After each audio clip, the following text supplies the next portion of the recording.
post.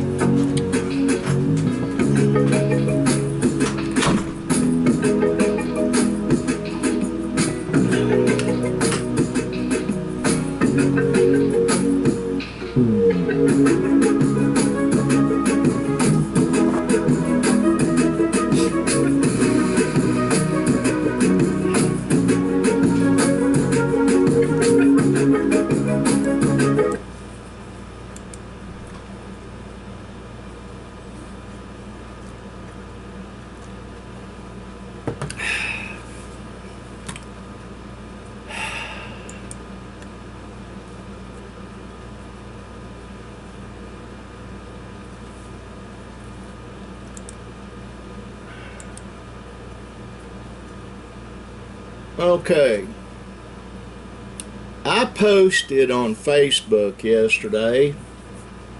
And it was just before I went to bed. Lynn and I had to run to Ada to the oncologist, and it's an ongoing thing. We don't believe she's got cancer, but Dr. Bonavalli, who's very, very sweet, very good, scheduled her for some scans and a colonoscopy and blood tests and all that. I don't know when all that is. But anyway, I posted last night right there. And the wall to the left of my desk in the office, the bottom sawed-off shotgun is 157 years old. The parlor mirror to the right of the small Christmas tree is 220 years old. Just some of my world. Love all of you and good night. There's a bit better picture. It's right there. That's what I posted. And then I'm in the office, so I can't, but if you can see my cursor, right there's the mirror. Well, being that Monty Jones is an intellectual, he said, Monty Jones, that's just cool as all get out. I kept a few things from my childhood too. Okay, here's the deal, Monty. I ain't that old. I know it was tongue-in-cheek and he was giving me a hard time. The shotgun was given to me when I was a youngster along with the top rifle. I talked about that the other day on a vlog. The mirror was given to my mother by my dad when they were married, and she gave it to me. And it's been hanging in my home ever since. It was about let me think.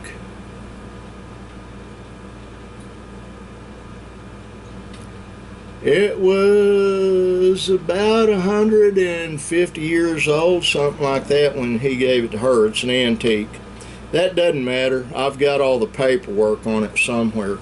But this brings me to the subject of today's vlog. A little bit more about my late father.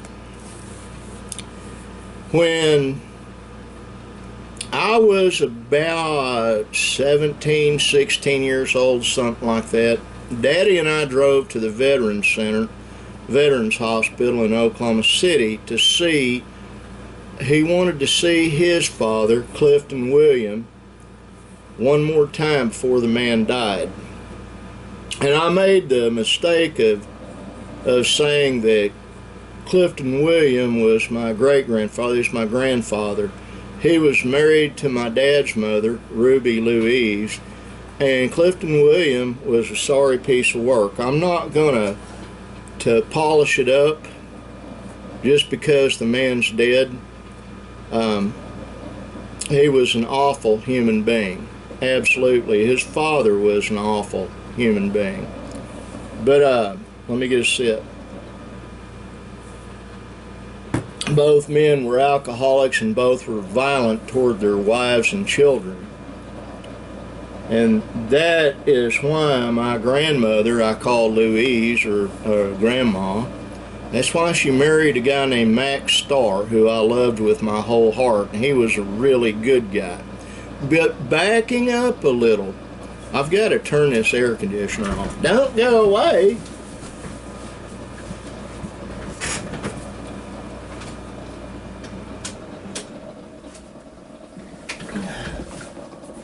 Oh, here I come, ready or not.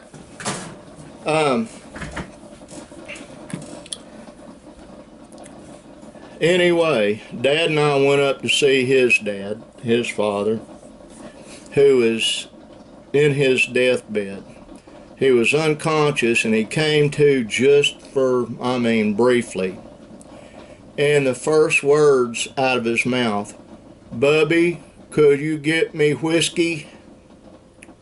I remember it just as clear, and Dad told him, "I don't have any whiskey." And then Clifton went back into asleep or whatever it was, and it wasn't long after that he died. I know where his grave is up there. He was never in my life, and evidently he was horrendously mean and cruel to my dad. My great-grandmother, Maisie Tubby, was married to a man named James, and that is who my dad fed with that .22 rifle up there. I mean,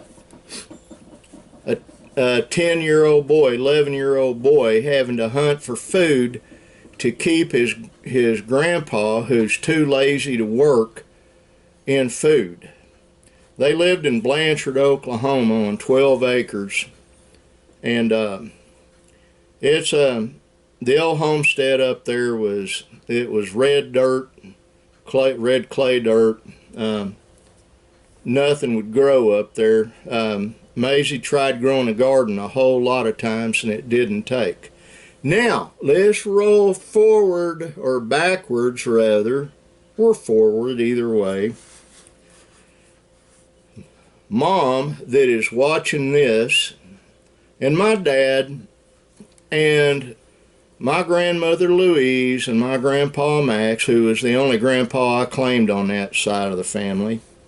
We were out at Lake Thunderbird, and I'd married Linda, and he got me to the side and he said, "She's a keeper. You better take care of her." Well, I did, and I am. Now, rolling way back to when I was about 7 years old, 8 years old, somewhere in there, we lived in Wichita Falls, Texas, 1414 Sunny Lane Road. Dad worked for a big sign company. This is a little bit of history I don't think Mom knows. She's my dad's second wife, but she's the only mom I got right now, and I love her with my whole heart. But we lived in Wichita Falls, 1414 Sunny Lane Road, in a 3-bedroom, 1-bath house. It was a frame house with a hip roof and a carport. And Dad had a job working for a huge sign company there, and he was making real good money. And one of the things Daddy would do, he would take, they had a barbecue outfit called Underwood's Barbecue down there. And about once a week when he was off, he would go to Underwood's Barbecue. I was 8 and Chris was 6. I'm pretty sure. No, or I was 7 and Chris was... it doesn't matter. I was little. Little and skinny, if you can believe that. Dad would go buy a big old bucket, kind of like a Kentucky Fried Chicken bucket, but it was Underwood's Barbecue, and it'd have barbecue ribs. It would have barbecued chicken. It would have corn on the cob. It would have potato salad and little jars of barbecue sauce. And Daddy would buy a big roll of paper towels, and we'd go to this park that was about 2 blocks from our house. Underwoods was about a mile away. We'd drive over there, get the stuff, and come back. My mother laid out an actual checkered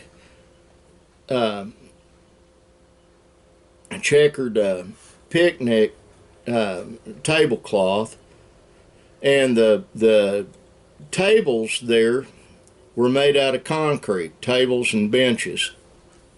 And it had all these different things. It was next to a playground.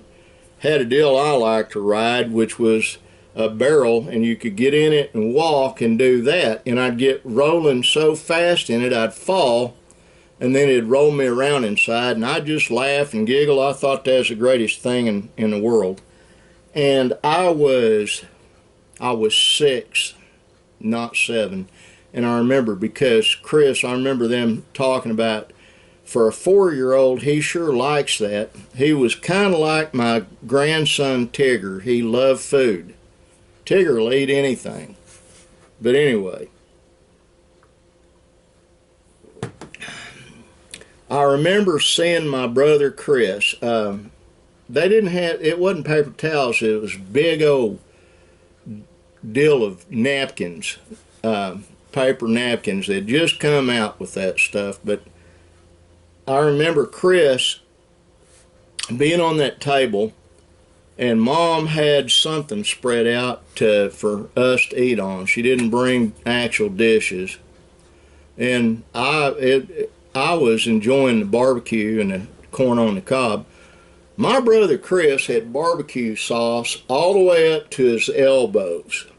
He had barbecue sauce all over his face, and he was going to town on ribs, chicken, and he would not use the utensils to eat the potato salad.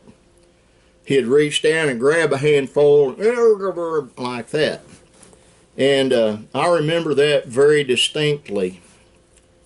And another time, we did not know that Max and Louise were going to show up, my grandfather and grandmother. And Max showed up, and he had a Ben Pearson ambidextrous bow. It was 45-pound pull that was supposed to be mine, but I was so little, and I tried, I just couldn't. And Daddy ended up with the bow and gave it back to me when I was an adult.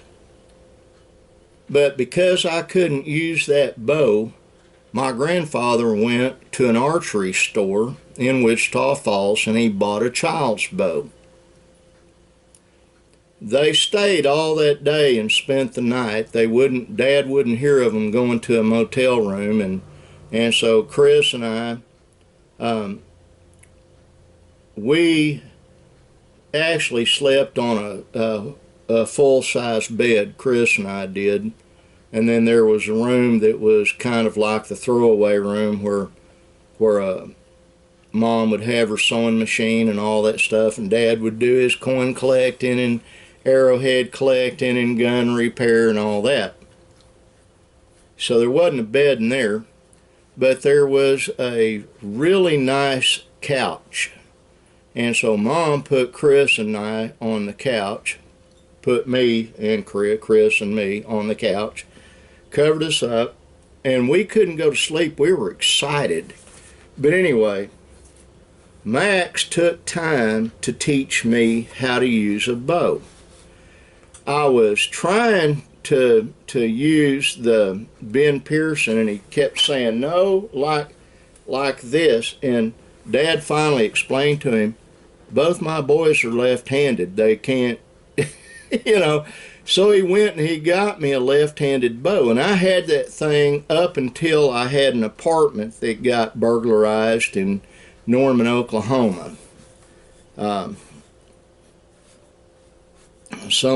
was living in an apartment that my birth mother was running, and that's a different story for another time, but some guys showed up and just unloaded almost everything in there, including that child's bow.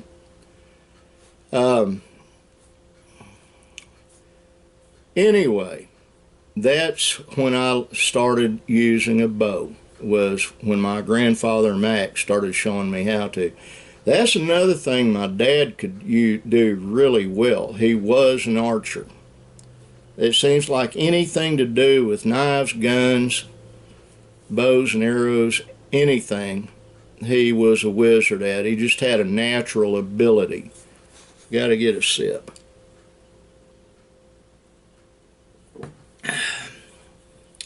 And I miss my daddy. I do. I get teary-eyed sometimes. I miss him so bad. I didn't get a chance to tell him I loved him before he died.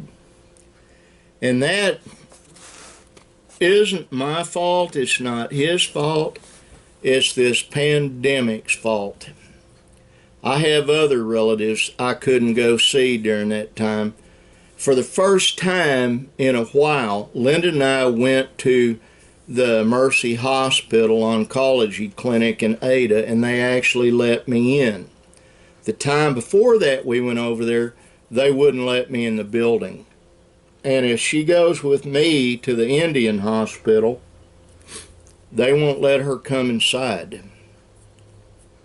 And they wouldn't let my dad let me see my dad. I couldn't go in to see him.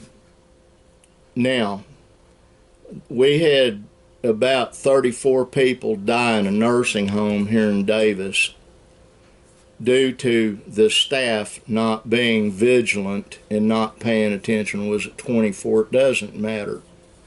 A bunch of folks in that nursing home died due to neglect and due to carelessness and callousness on part of the nursing home staff.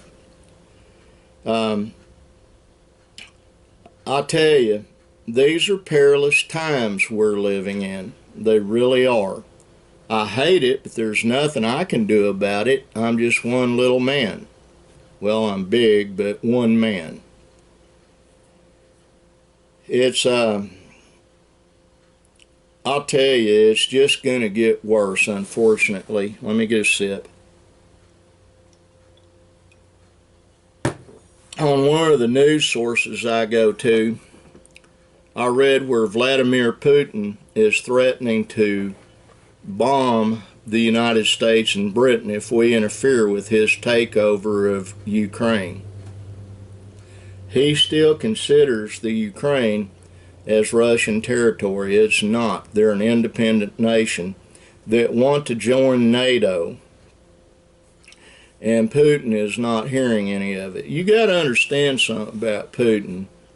He's a small man in stature, but big in exploits, and he is absolutely ferocious. My opinion, maybe the censors at YouTube will keep me from being able to post this over just that statement. But I made a statement that I took some umbrage over, and that is the United States of America is the freest and best nation on this planet. It is.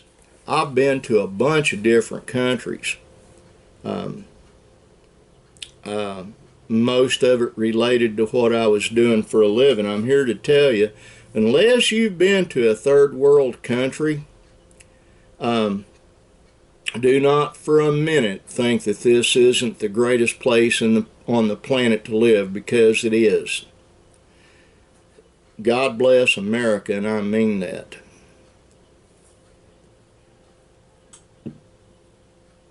Well, Nick is going to load Linda and Aurora and Shine and Ashton up.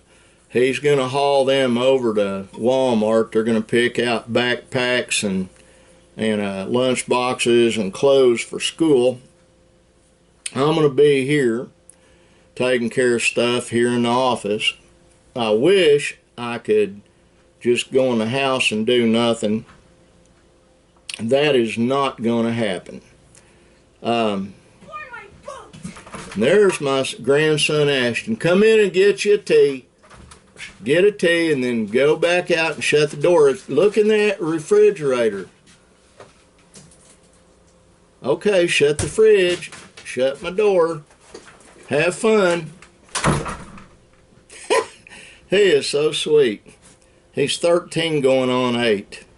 And being a country boy, he goes out on the front porch. We live in the country. Pulls his pants down and pees out into the yard.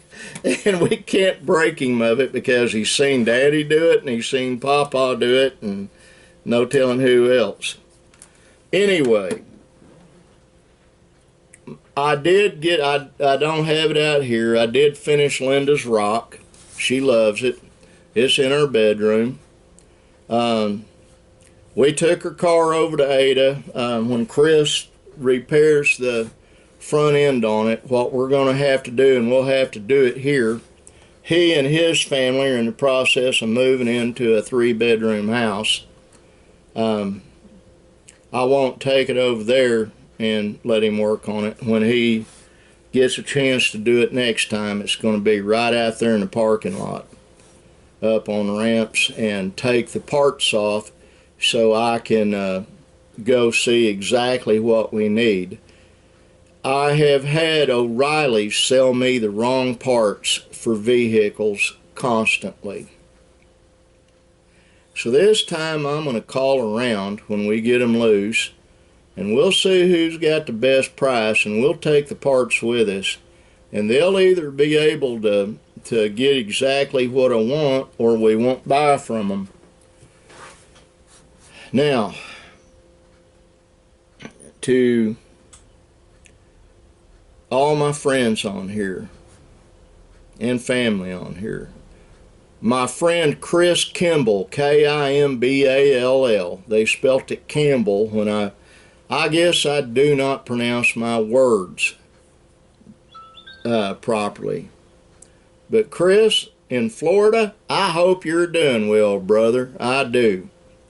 To my friend Monty, M-O-N-T-Y, in L-O-N-E, Grove, Oklahoma.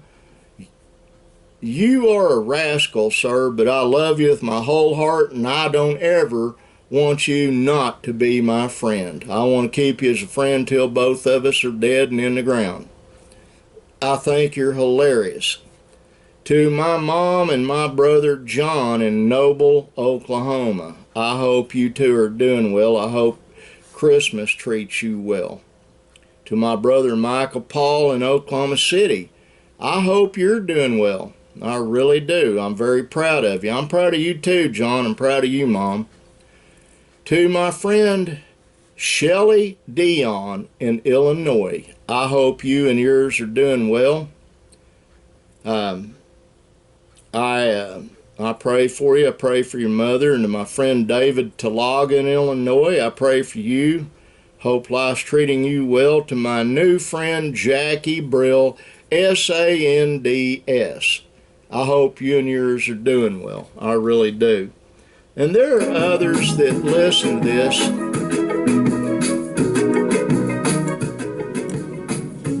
I hope you're not insulted that I don't mention you on here. I need to get off of here. I love all of you. God bless each and every one of you. Merry Christmas if I don't get back on here till then. And like that says right there, be kind. It costs nothing and it changes lives forever. Bye.